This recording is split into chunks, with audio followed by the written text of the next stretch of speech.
Hey guys, welcome back to Priya Sura's hut. இது Sunday ஈவினிங்கு grocery ஷாப்புக்கு தான் வந்திருந்தோம். ஆக்சுவலாக இன்றைக்கி க்ராசரிஸ் வாங்குற மைண்ட் செட்டே இல்லை. ஒரு மாதிரி ஸ்ட்ரெஸ்டாக டம்ப்டாக இருந்துச்சு. நான் மேக்ஸிமம் ஸ்ட்ரெஸ்ஸாக இருந்தேன்னா வேலை எடுத்து போட்டுட்டு செய்வேன், இல்லைன்னா அப்படியே ஆப்போசிட் படுத்து தூங்குவேன். நீங்கள் இந்த மாதிரி ஸ்ட்ரெஸ் டைமில் வந்துட்டு உங்களை ரிலாக்ஸ் பண்ணிக்க என்ன பண்ணுவீங்க அப்படிங்கிறத கண்டிப்பாக கமெண்ட் பண்ணுங்கள். பட் ஹஸ்பண்ட் வந்து இல்லை வா, கொஞ்சம் சேஞ்ச் ஓவராக இருக்கும், வெளியில் வா, மைண்ட் சேஞ்ச் ஆகும்னு சொன்னார். சரின்னு வந்தோம். அந்த மாதிரி நாங்கள் ஒரு சில இடத்துக்கு வருவோம். அது மேக்ஸிமம் சாப்பிட்ற இடத்துக்கு தான் வருவோம். அப்படி நாங்கள் ரெகுலராக வர இடத்துல ஒன்று வந்து இந்த சேலம் ராமகிருஷ்ணா ரோடுக்கு பெட்ரோல் பங்க்கு ஆப்போசிட்டில் இருக்க இந்த சேட் ஷாப், இதுக்கு தான் வருவோம்.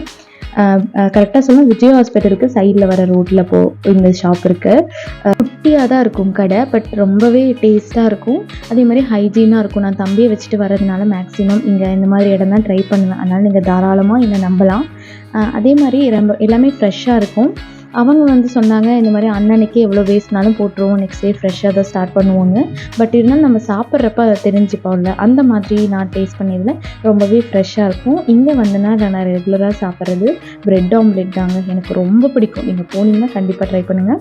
இன்றைக்கி வந்து சாண்ட்விச் ட்ரை பண்ணியிருந்தேன், அதுவுமே சூப்பராக இருந்துச்சு. ஆக்சுவலாக இப்போ தான் ரீசெண்டாக வந்து ஸ்நாக்ஸ் கார்டு வந்து ரிவைஸ் பண்ணியிருக்காங்க. இப்போ நூடுல்ஸு, ஃப்ரைட் ரைஸ் எல்லாம் ஆட் பண்ணியிருப்பாங்க போல். நாங்கள் போகும்போது கார்டு ரெடி பண்ணிகிட்டு இருந்தாங்க. நீங்கள் போனால் இப்போது நீங்கள் இந்த வீடியோ பார்த்துட்டு போனீங்கன்னா கண்டிப்பாக பார்க்கலாம். அதுக்கப்புறம் என்னோடய ஃபேவரட் ஐஸ் மோர், நீங்களும் ட்ரை பண்ணுங்கள். ஹஸ்பண்ட் ரோஸ் மில்க் ட்ரை பண்ணியிருந்தார், அதுவுமே சூப்பராக இருந்துச்சு. அடுத்த வீடியோவில் பார்க்கலாம். டாட்டா.